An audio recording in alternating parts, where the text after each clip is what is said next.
All right. What's up? We are back to Are You Entertained? We have a very special guest on the show today. The one, the only, the stunning Jessica Yaeger. Did I say it right? I said it right? Yes, Jess Yaeger. Hello. Okay. From Chicago. Spoiler alert, just in case any of our, listeners aren't quite caught up yet with the show. She got second place on Sequester season 3. Congratulations. So awesome. Thank you so much. You were one of my favorites throughout the whole way. I was rooting for you. And it's great to have you on. Again, thank you for coming on. Yes, thank you so much for having me. Anytime. All right, so I think obviously we got to start with Sequester. I have some other things I want to talk about with you because I know you're a fan of some other things, but I think we got to kick it off with some Sequester. So first of all, I mean, if you can tell me, I don't know the whole backstory with everything, but tell me your Sequester story. Like were you always a fan? Were you actively applying? Did Audrey reach out to you? How did it work? So yeah, I actually had not heard of the show, but I was in a couple Big Brother fan Facebook groups. That's like how I'm able to watch Big Brother Canada and stuff, and just because I'm an all-around huge Big Brother fan. And I actually had applied for Big Brother 21, and I was kind of in the middle of that process. And then it turned out I didn't get cast, and like shortly after, Audrey had reached out to me over Facebook, so I'm assuming she probably saw me from one of those pages and reached out and explained what Sequester was. And I was like, maybe this is a sign. Maybe I wasn't meant to be on Big Brother because I was meant to do this. And so I watched a couple episodes and I talked to Audrey and I'm like, this show is so awesome. This is the perfect fit for me. It's fast paced. I don't have to quit my job. It's only 5 days and it's a lot more of a gamer's game and a strategic player's game. And so, so I interviewed with her and I was like, let's do it. Awesome. That's so cool. I have to say, so my family is like huge into Big Brother too, right? Like we watch every episode together. We like to have fun on our Christmases on my mom's side. And so actually went 11 hours and we played Big Brother and it was crazy. So like I think what happened was for me, because we did the podcast beforehand too, so I kind of got hooked up with Sequester too in a way. So I posted about my experience with the Big Brother doing the Christmas thing, and I'm assuming she found it through that hashtag, and so she reached out to me. I applied to. I am not as cool as you. I didn't get on. So I'm a little envious. No, I'm just kidding. But keep applying. I know.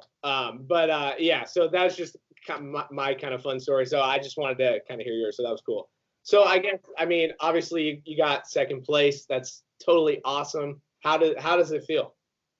It feels amazing. I mean, I'm really happy with the game that I played, and everybody's like, oh, what would you have changed to get first and whatever. But, I really don't think there's anything I would change because I feel like if I did change certain moves I made, maybe I wouldn't have even gotten second and I would have gotten out way earlier. So it feels good. I'm happy. I really was pushed out of my comfort zone with having to give all those speeches and stand up in front of a group of people and talk like that because it's not the number one first thing on my list of things I love to do. Right. So it pushed me out of my comfort zone. It challenged me, and overall it was an amazing experience. So it feels good.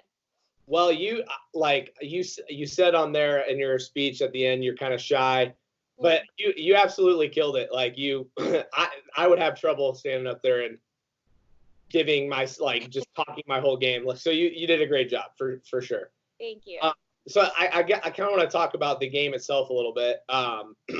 So they kept calling you floater, and I don't know. I didn't really get that. Like I feel like floater is kind of a strategy. I listened to our little conversation from the podcast before you walked in the game, and I know you said that your strategy was kind of to be behind the scenes, kind of use some less shields, all that. And then I also loved your farmer comment, you planting seeds. But I swear, like from episode maybe even 2 or 3, they kept talking, you're a floater the whole game. But I swear from 2 or 3, like you were planting those seeds, the one with Jay West and that whole deal. Kevin, I think.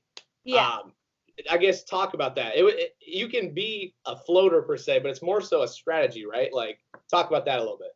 Right. I knew going in I was going to be underestimated a little bit. And so as soon as I got there and I could tell I was being underestimated, instead of trying to use, like, have that work against me, I tried to kind of fit that in my strategy. And I knew I had to work behind the scenes. I'm not the loudest person in the room. So that was definitely like a strategy of mine. And I think what's hard is I watch Big Brother so religiously and I watch how that game is played, but you have people in Sequester that watch Survivor, watch the challenge. So everybody's watching and playing different games, and I'm not as familiar with Survivor, but I realized I came back and watched a lot more Survivor, and people are so much more upfront at their games. They sit at Tribal and they tell you every single thing that they've done in the past few days, and they are so outright with who they're working with, and alliances aren't really secret. And so there's half of Sequester playing that kind of like loud in your face game, and then there's people like me who watch Big Brother, and you don't tell anyone a single thing. You don't say who you're working with, you don't say what types of moves you're making, you don't say anything, because that's like outing your game and people are going to want you out. So that's what I love about Sequester, is there's so many people playing all these different games, but I think that also made a lot of people not necessarily understand the game I was playing. Sure. Okay. That totally makes sense.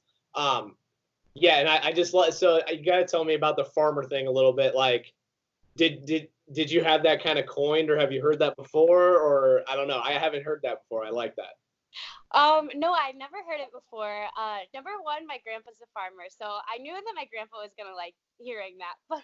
Right. But mainly, so when people were calling me a floater as the rounds were going on, I was worried floater night was coming up and everybody was gonna target me. So I knew I had to have a really big speech. So that, like, one night I was just laying awake and I felt like floater night was coming. So I was practicing what I could say, the different things I could say, and that just kind of popped up in my head because I was planting seeds, and that was my plan, was to plant little seeds and not really have them blow up in my face. Right. And so yeah, it just came to me one day. Nice, good stuff. Okay, so I got to ask you about Jayla a little bit. So she was your ride or die. You played with her throughout the whole game, but then the one time when she, like at the very end there, when she comes up to you and she says, "I'm voting you," I just like freaked out. I was like, "Are you kidding me?" What was going through your head when she came up to you and she's like, "Yeah, I'm throwing away my whole game. I'm gonna vote for you." So really what was going through my head, a lot of people were saying, like, how did you not blow up on her? How did you not freak out on her? But right before my conversation with Jayla, I had been talking to I'm pretty sure it was Dustin, and he was saying, we all want Jayla. We want to vote Jayla. And I was like, no, I'm not going to do that. And then when she came, so I kind of knew they were targeting her. And then when she came to me, and as soon as she said, I'm targeting you, the only thing I was thinking in my head was like, how can I leave this conversation so I can go talk to Dustin right now and let him know, vote Jayla. You guys can vote Jayla. I don't care anymore. So as she was talking to me, I was like, okay, we have 15 minutes. Like, you need to hurry up and wrap this up so that I can go and leave this conversation. So I wasn't even really upset. I was just like, I got to get out of this so I can move forward. So yes, that was a surprise for me, right. But I just knew I always have to roll with the punches, whatever's going to be thrown my way. So I kind of just was like, I need to strategize with this. There's no time for emotion. For sure. And I feel like you did a really good job of like, you listen and you kind of took everything in and adapted. And obviously it's a stressful situation. It's super fast paced, but I feel like you did a good job of taking everything in and kind of pivoting as needed. So I applaud you for that. Thank you. Excuse me. So what was the hardest round for you in your mind? Date night. Date night was easily the hardest round for me because I felt like I was starting to get a good hold of the game. I was starting to have these good relationships that were somewhat blossoming, and then Jayla came back and she was like, I'm not working with anybody. I have no alliances. She was so heated from that battle match that she had just won. And so I had no idea where I stood with her. And she was really like the only true, honest, trustworthy alliance I had. And I didn't talk to her until the very last round. So I'm talking to all these people and I'm like, I don't even really know how to work this, how to plan this. And the viewers are like, oh, why didn't Erica, Hunter, Jessica, and Jayla try to team up against the other four? Like, come on. But those were my last 3-4 conversations. So at that point, it was too late. We couldn't really do anything. So that round, it was really, I felt like I was my head was barely above water, and I was just kind of trying to keep my own game together. That was tough. Okay. Yeah, that was an intense round. It was fun to watch though, for sure. Yeah. Let me see here. Okay, so I got to talk about Erica and your battle match. So, how did it feel taking out Erica? A lot of people thought she was maybe one of the biggest threats in the game in the dancing comp. Talk about that. How you felt? Like, was it super stressful? What was going through your head there? So that round, I knew I thought I was probably getting voted in because I had heard that Tori and Zach had turned on me and they were going to vote me. So I didn't really know. And I was stuck in a bed. So I couldn't run around and talk to people that round. I had to cuddle everyone. So I knew it was either going to be me or if it wasn't, I probably was going to get picked. So when I got picked, I was already really prepared. And in my mind, I was motivating myself. I was really trying to get in that headspace to win. And when I got out there, I was super nervous. I was freaking out, and we were so mentally drained. So when they said a dance competition, even though I was a cheerleader and I was really excited that it was something that I knew I was going to have a strength in, the idea of having to remember everything and do a memory comp at this point in the game, I was like, my brain is so fried. And I also had that pressure of, okay, I am a cheerleader, I am a dancer, and my friends and families are going to see this. And so if I do lose, that's going to be so embarrassing for me. So I had that pressure on me. So I was watching step by step and just playing it over in my head over and over and over again. But winning was super bittersweet because I knew I had to win this to prove that I wasn't a floater. Everybody kept calling me a floater, and I knew winning this was going to be huge for me. Taking out Erica, who everybody wanted out of the game, was going to be such a big move for me. But after I won and seeing how upset she was and saying how she just felt left out in the game and bullied a little bit in the game by some people in that moment, that's how she was feeling. It made me feel so guilty in a way that I was participating in that from taking this game away from her, even though obviously it was me or her. But yeah, it was a bittersweet win. I was really happy, obviously, but there was just that sadness of feeling bad that I had to take it away from somebody else.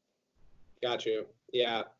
And then, so yeah, I mean, overall, it was a great game. Like you said, I just don't get the people who throw out floater, they just brush aside the fact that floater. I mean, that's a strategy in itself, and I think, I don't know, the word floater is just kind of derogatory in a little bit in this type of game.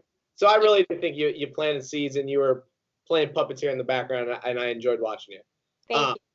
Yeah, so tell me what life is been like after Sequester. Are you famous now? Do people come up and say, "What's up?" How was life after Sequester a little bit?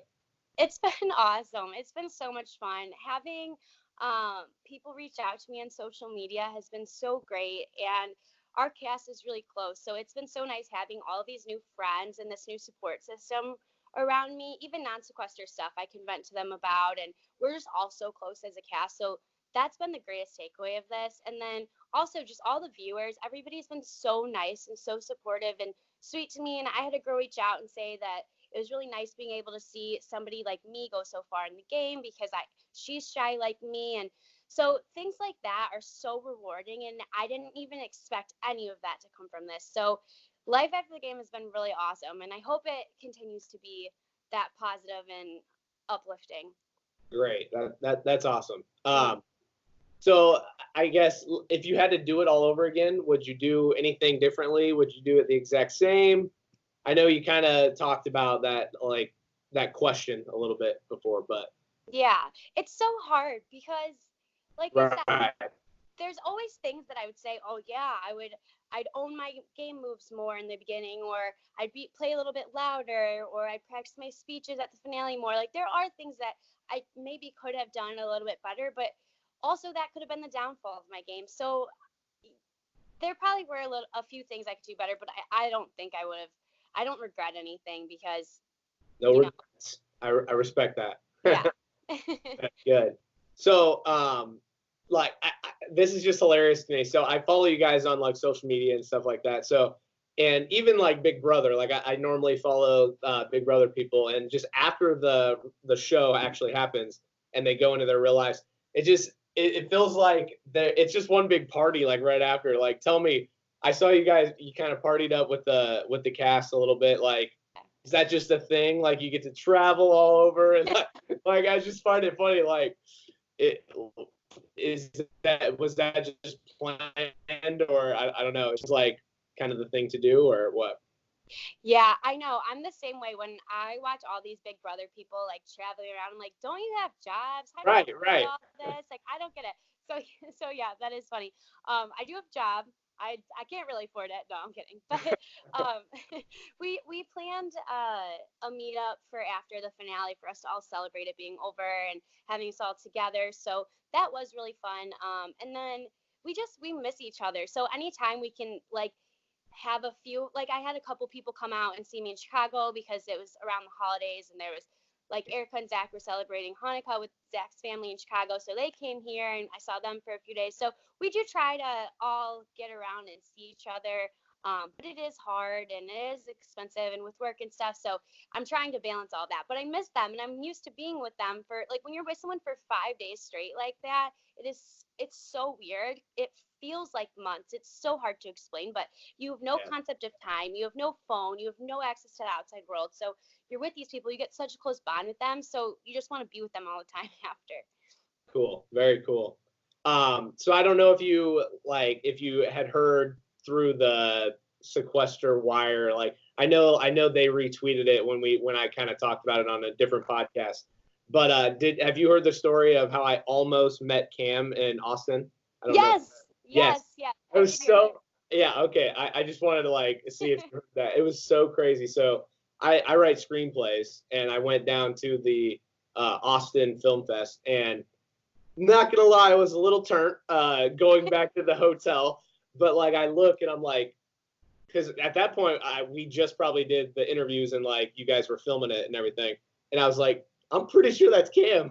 It was just the craziest thing. I didn't end up going because I didn't want to be too much of a fanboy, but it was yeah. So next time I'm in Chicago, you absolutely should have. Cameron she's so sweet. She would have, I'm sure, loved it. But I'm the same way. Like if I saw a Big Brother person across the bar, I would fangirl so hard, but I wouldn't want to go up to them and bother them. So I'd just be like standing there in the corner, like, oh my God, that's blah blah blah from Big Brother. I would be the same way. But if you see her again, Cam would love it, I'm sure.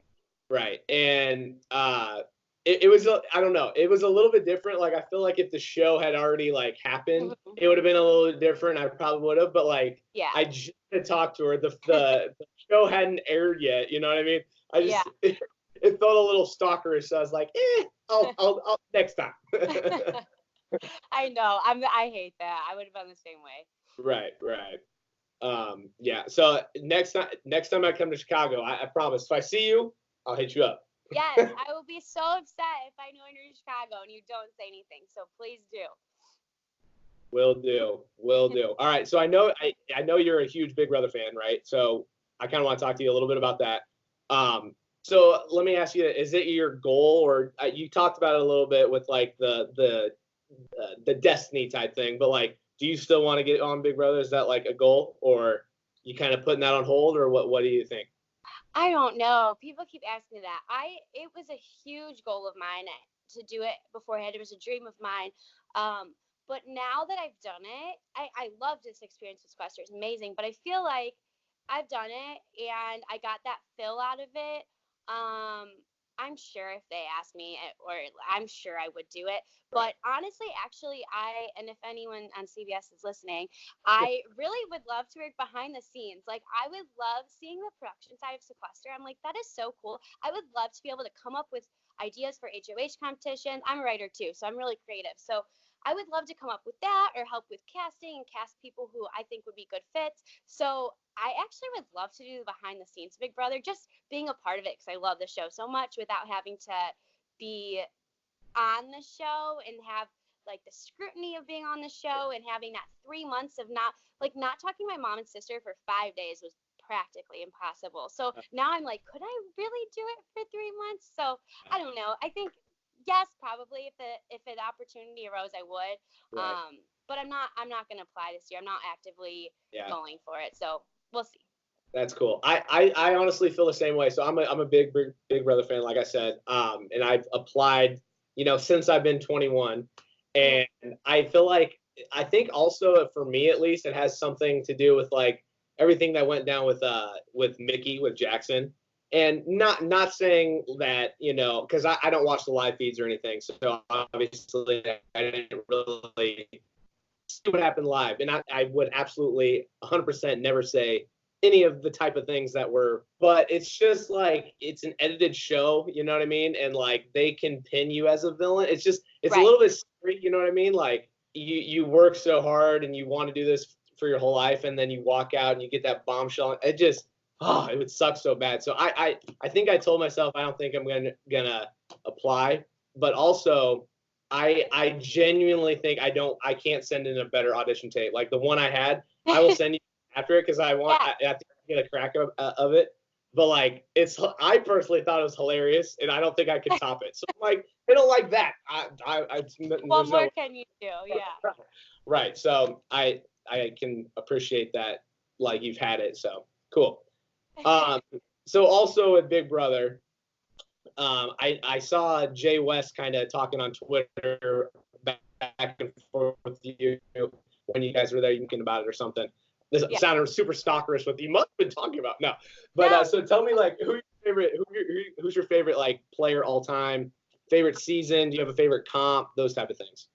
Okay, well, have you ever seen Big Brother Canada? I haven't. So another question was going to be like, how does it differ in any way, or like you think it's better? Is that right? Oh yeah, Big Brother Canada is amazing. They just do so much more. It's crazy. Like they do the production will like prank the cast, which is hilarious and so entertaining. Like I think the entertainment value is just better. But my favorite player ever is from Big Brother Canada. She was on season 2 and then again on season 5, and her name's Ika Wong. She does the E interview, so I don't know if you recognize. You'd probably recognize her. Yeah, she's amazing. You have to watch. I'll send you the link to the Facebook group I'm on, and they post all the Big Brother Canada season, so you can watch them. But it is, it's awesome. She's like amazing. I love her. She's so different than me or how I would ever be able to play the game, so that's funny, but she's great. And then my favorite American player would definitely be Danielle from Big Brother season 8. She's just, I don't know, I feel like I relate to her a little bit, and I loved how she was able to handle the game with that adversity of her dad coming in and causing all this like havoc and being able to work with that. So I really like her. And I would say probably Big Brother season 8 is my favorite season. I watched it knowing the final 2, and I think that helped because I liked Evil Dick. I know that's not a popular opinion, but I think it's because I was watching, and every episode I'm like, how does he get away with this and win in the end? Spoiler alert for anyone who hasn't seen it. But so it was amazing to watch that, and I don't think ever another player could play like him and win. So I think that's just, it was a unique season. What about you? I'm curious. So haven't obviously seen the Canada version. I would think if I were to pick the best player, and I also just like him, he seems like a good guy, is Derek. He's probably top 3 for me. Yeah. Right. Like he just played the all-time best game in my mind. Dan Giesling, I think his name is. He's, an all-timer too. They would probably be my top 2. You're way much more of a super fan than me. I don't know if I could pick a season. That's way too hard. But I would have to say Derek is my favorite player of all time. That's who I would want to, if I have to emulate somebody, if I'm in the house, that's probably who I would try and emulate a little bit. Oh, me too. And I think people on Sequester would call him a floater probably, but I think he played one of the best games of all time. So there you go. Sometimes you have to play that kind of game. Exactly. Do you have a favorite, like, I know they switch it up, a lot, but like the quintessential, do you have a favorite, like, Big Brother competition?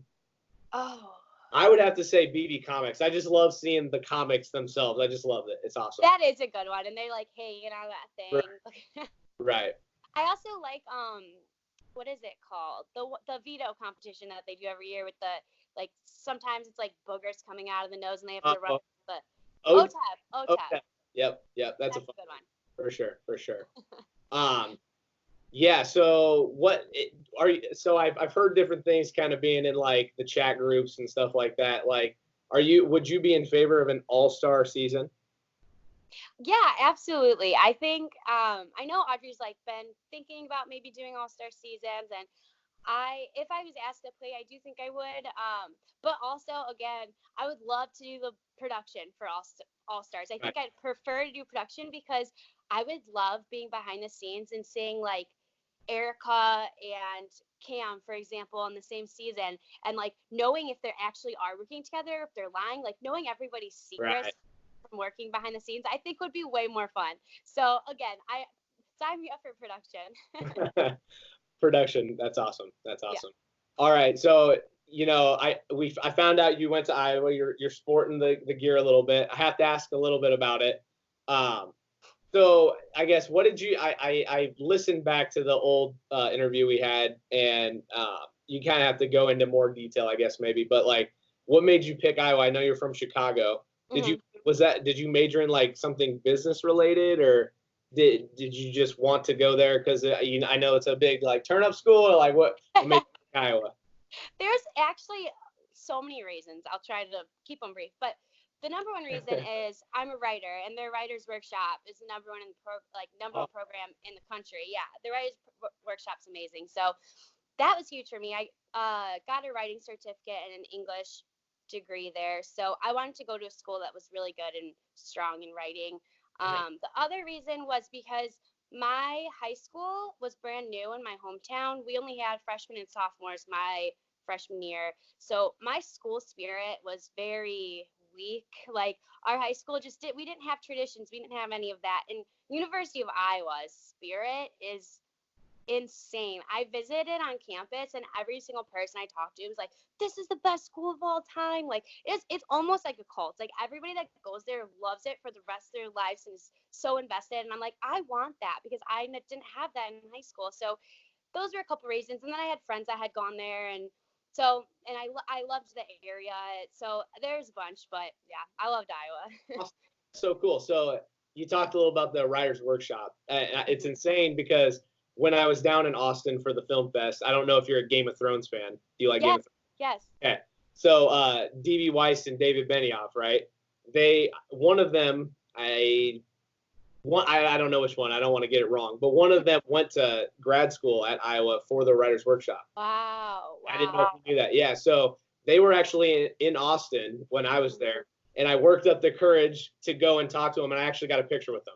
Wow. Were they nice? It was, yeah, super cool. So the only thing was like, for writers, it's like all about like diversity, and like Game of Thrones didn't really have that a lot. So there was one question in the Q&A where someone stood up and they basically put them on blast, and they're like, why didn't you have people of color? Like, I felt so bad for I mean, obviously it's a question you ask, but I think they were kind of like a little bit timid, but they were super cool, and I appreciated it. I mean, being a screenwriter, like I would love to be on their team, so I had to shoot my shot a little bit. So that was so cool. What do you write? So do you write like just poetry, and like what do you write, I guess? I write fiction. I don't really have a genre I stick to. What'd you say? Sorry, novels or? Yeah, not short stories. I've worked on a few novels. I haven't had anything like concrete finished. I'm like in the middle of a novel right now that I've been working on for probably 2 years, and I'm like, I'm such a perfectionist when it comes to my writing. I'm sure you are too. I feel like all writers are such perfectionists. My pieces are never done, even when they're published. Like I just had a short story published recently, and I'm like, it's not finished. It's not perfect. So yeah, So cool. Congratulations. Awesome. I said congratulations. That's so cool that you published. Thank you.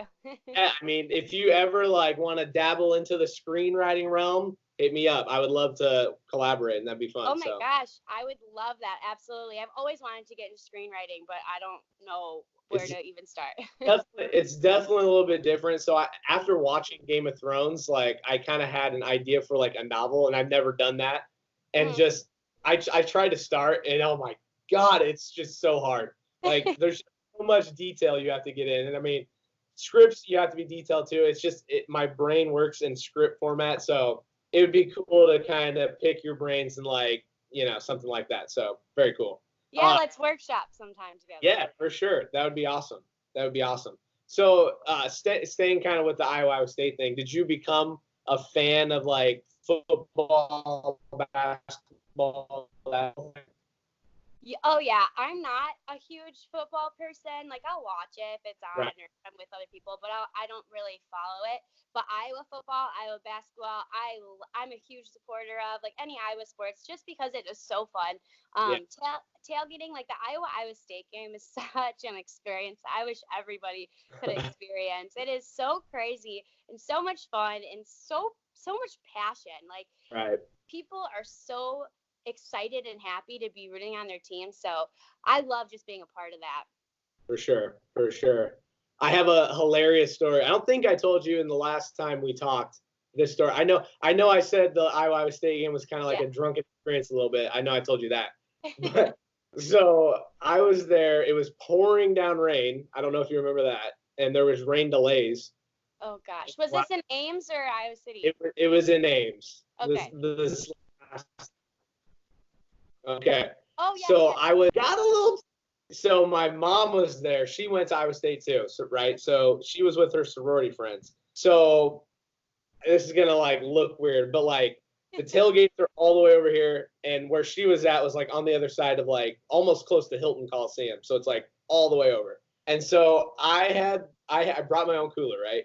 I drunkenly traveled all the way by myself. So and I somehow, by the grace of God, met her. I don't know how. And then so she's with a friend of hers, and she's like putting on this tailgate, and I know her, and she's like this big wig at like this big company in Des Moines, and she's super cool and everything. And so she realized I was drunk. She tried to give me food, and I didn't even know this until the next day, until my mom told me. But I may or may not have accidentally whipped her in the face with a brat. No. Oh my God. I guess I don't know how. Yeah. So That's just what comes with the Iowa State tailgates. You got to be prepared for anything and everything. right. It was. I felt so bad the day after when she told Oh, me, but I like, oh my God, so stupid. But it happens, yeah. so do you have if you want to tell, your discretion, but do you have any fun Iowa State, Ames, Iowa City, Iowa stories? I have more Iowa City stories. I'll be honest with you. I haven't had good experiences in Iowa City. There's Oh just no. bad things happen Were when you I get wearing, there. were you wearing Iowa State apparel? That's probably why. No, it wasn't even that. There was one time I didn't even drink, and I had to help a buddy out, let's just say, in a sticky situation. But so that wasn't very fun. But yeah, I just there was another time we went. It was in the winter because I majored in journalism, and so we Yeah. went and we were covering, and it just I don't know. It wasn't very popping when we went. So that part, but I need to go to Iowa and actually like have a great time like I did in Ames. So I mean, I was gonna ask if you had kind of any crazy experiences or anything. I'm trying to think. Oh gosh, I have the worst memory, and the memory during Iowa State is probably even worse. but So, let me think. I've actually never been to Ames. I've always wanted to really, go, and I almost went this past year, but it just ended up not working out. right? But I do want to go because I've heard it's so much fun. And actually, I really wanted to go one year for what do they call it? Keisha? Oh, Visha. Visha. I was also there the year when they RIP'd Visha. Yeah, That's the year I was gonna go, and it was then insane. Oh my God. Yeah, that was honestly one of the craziest nights of my life. The light poles went down. Cars were flipped. What's that?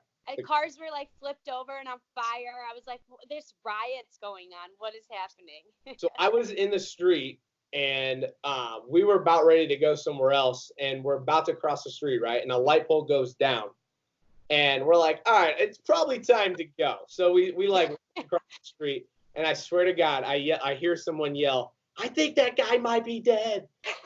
What? And so we like got out of there. It was insane. Oh my Lord. Yeah. I'm like kind of glad I didn't go, but also kind of like I wish I had that experience. It seems like a once in a lifetime situation. Right. Well, you have the open invitation. You're welcome. I'm in Des Moines, but it's only a quick 30 minutes. So if you ever want to go, hit me up and we can go. It'll be fun. All right, so, I'm there. Next Iowa State game, I will be there. Yeah, that would be fun. Yeah. And then, so you're a Chicago person. Mm-hmm. I'm a Chicago Cubs fan, so I gotta ask you, how do you feel this year? Are you feeling good about the Cubs? I am. My family are huge Cubs fans. I'm like the least of my family that follows it, but since I live in the city, and actually my boyfriend lives in Wrigley, so I'm there all the time, and I've developed more of being a fan of the Cubs, and I just don't want to root for them too hard because I don't want to ever get disappointed, but they have been doing good. So I'm going to hope this season is we're going to be building back up from that little. Last season was like a little whoopsies, and we're going to be back to being good. The last time we talked, I know they just missed the playoffs. Like they weren't going to make it, so that was disappointing. Yeah. But hopefully. And then I got to ask you another little Chicago. Oh, I'm sorry. Go ahead. I would say with the years to come, I'm sure they're going to grow and be back to winning championships. Definitely. So another little Chicago little tidbit. Are you a Lollapalooza person? Oh gosh, I was back in high school, but okay. I definitely outgrew it. It's a lot of like crazy 15 and 16-year-olds doing drugs for the first time, like, and when I was 15 and 16, I'm like, oh, whatever, this is cool, this is fun, and now like. I go and I see these kids like going crazy, and I'm like the mom. I'm like, oh my gosh, are they okay? Do they need water? Like, this is so too much. So for me now, it's like, unless there was someone I was really dying to see, and it's so expensive, right. I will avoid it. But I did go in high school and stuff. Good stuff. I've never been to Lollapalooza. I've been to, there's like a hip hop guy, and there's a hip hop fest in Minneapolis. And that's really the only like festival. And I, like you said, once you've done it, like I don't think I need to do it again. I don't need the moshes. I'm there for the music. Yeah. So last time I remember getting pulled on, and oh my God, I was ready to fight somebody. It was So I totally feel that it gets annoying, but yeah. So I think that's all I have for you. I mean, thank you so much for coming on. It was great talking with you. And definitely. You killed it. Second place. I'm excited to see where Sequester goes from here. So I don't know if like you're allowed to answer me this or whatever, but like, is it supposed to, because it's on YouTube, Sequester, right? Mm-hmm. I heard something that it might be going to Amazon Prime. Is that true? Yes. Okay. Yes, it will be on Amazon Prime. I'm not sure when exactly. It should be sometime soon. I think probably within, don't quote me on this, I'm not sure, but probably within the next month or so, it'll be on Amazon Prime, which is so exciting. That's huge for Sequester. That is so cool. I mean, so many more eyes and ears will be on the show. So cool. Very cool. All right. This is Jessica Yaeger. Thank you for coming on, and we'll be back for more. Awesome. Thank you so much.